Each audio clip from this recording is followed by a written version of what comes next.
After almost 2 years, balik Pilipinas na si Tom Rodriguez. 2022 nang magpunta sa Amerika si Tom, kasunod ng paghihiwalay nila ni Carla Abellana.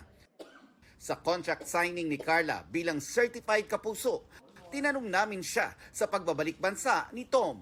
I don't feel, intimidated, scared, nervous. Dadating naman talaga yung day na babalik siya sa trabaho. Ready naman ako. Hindi naman ako yung type na, ayoko or avoidant or what.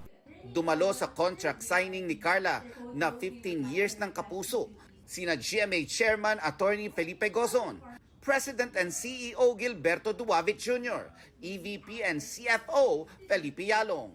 Naroon din sina Senior Vice President Attorney Annette Gozon Valdez, SVP for Entertainment Group Lilibet Razonable, at ang manager ni Carla na si AAA Management President and CEO Michael Tuviera.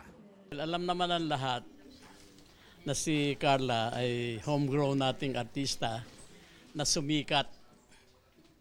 At siya talaga ay isa sa pinakamaganda, pinakamagaling.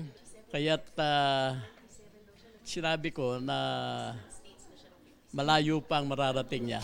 It's a source of great happiness and pride when we see how the homegrown talents evolve and grow. Carla is a classic and one of the finest examples of that. Nakakataba ng puso, nakakaiyak, lalo na coming from them. Balik showbiz na si Tom Rodriguez. Unti-unti na raw tumatanggap ng proyekto ang Kapuso actor matapos magbalik bansa noong nakaraang buwan.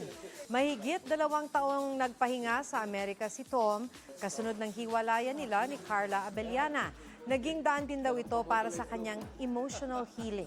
Sa ngayon, pinaghahandaan niya ang concert version ng Ibarra the Musical. Nagbalik na rin daw siya sa social media. I've been trying to force myself to go back. I'm on TikTok then. I'm starting to push myself to go out of my comfort zone. It's nice then to reconnect with the people. Kaya I'm trying to push myself to go out of my ermitaño mode. You think you'll be ready to fall in love again? Yeah. I am now. Yeah. In fact, I am seeing someone. Yeah. All smiles na inamin ni Tom Rodriguez sa eksklusibong panayam ng GMA Integrated News na may dinedate siya. Kailan namin makikilala to? I don't know eh. Magdadamot ako ata. Like I said, I really wanna keep it to myself. But like I said, I'll live my life like how it is. So eventually, siguro everyone like what they see is what they get. But for now, it's my own. Sa mahigit 2 taon daw niyang pananatili sa Amerika matapos silang maghiwalay ng ex-wife niyang si Carla Abellana. Itinuon daw niya ang sarili sa self-love at pagpapabuti ng sarili.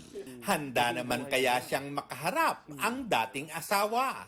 For me, honestly, so I don't think it matters to me much. We have our own paths, our own lives now, and I wish her well in hers.